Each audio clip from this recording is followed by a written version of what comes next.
விருதுநகர் மாவட்டம் ராஜபாளையத்திலிருந்து வந்திருக்கேன். 2026 சட்டமன்ற தேர்தலுக்கு கழக பொதுச் செயலாளர் சின்னம்மா அவர்களை நிற்கணும்னு சொல்லி விருதுநகர் ராஜபாளைய தொகுதிக்கு வேட்புமனு பண்ணியிருக்கேன்.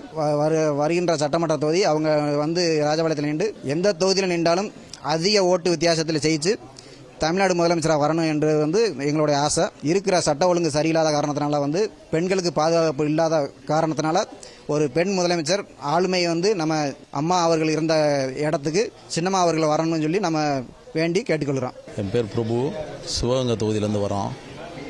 புரட்சி தலைவர் எம்ஜிஆர் அவர்கள் ஆட்சியோடும், புரட்சி தலைவி அம்மா அவரோட ஆட்சியோடும், தியாக தலைவி சின்னம்மா அவர்களின் வழிகாட்டின்படி இன்று சிவகங்கை தொகுதிக்கு பொது தொகுதிக்கு விருப்ப மனு வாங்குறதுக்கு வந்திருக்கோம்.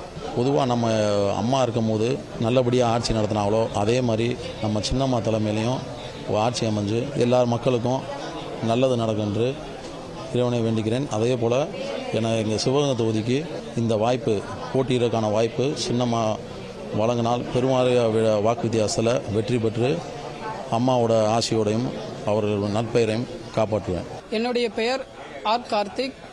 நான் மெய்வழி மக்கள் இயக்கம் மெய்வழி சட்டமைப்புடைய மாநில இளைஞரணி தலைவராக செயலாற்றி வருகிறேன். அம்மா அவர்கிட்ட இந்த வாங்கியிருக்கக்கூடிய இந்த விருப்ப மனுவிடம் போட்டியிட வாய்ப்பு உங்களுக்கு தரப்படுகிறது என்று சொன்னால் நாங்கள் கட்டாயம் போட்டிட்டு வெற்றி பெறப்போம். நாங்கள் கட்டாயம் வெற்றி பெற்று அம்மாவுக்கு அந்த வெற்றியை பரிசாற்றும் என்பதை இந்த நேரத்தில் தெரிவித்துக் கொள்கிறேன். நான் மயிலாடுதுறை மாவட்டம் சீர்காழி தொகுதியிலேருந்து வந்திருக்கேன். விருப்ப மனு வாங்கியிருக்கேன். அது தனி தொகுதி. எனக்கு வாய்ப்பு கொடுத்தா நான் மக்களுக்கு சேவை செய்ய விரும்புகிறேன். அம்மாவுக்கு வெற்றி வாய்ப்பை வாங்கி கொடுப்பேன்.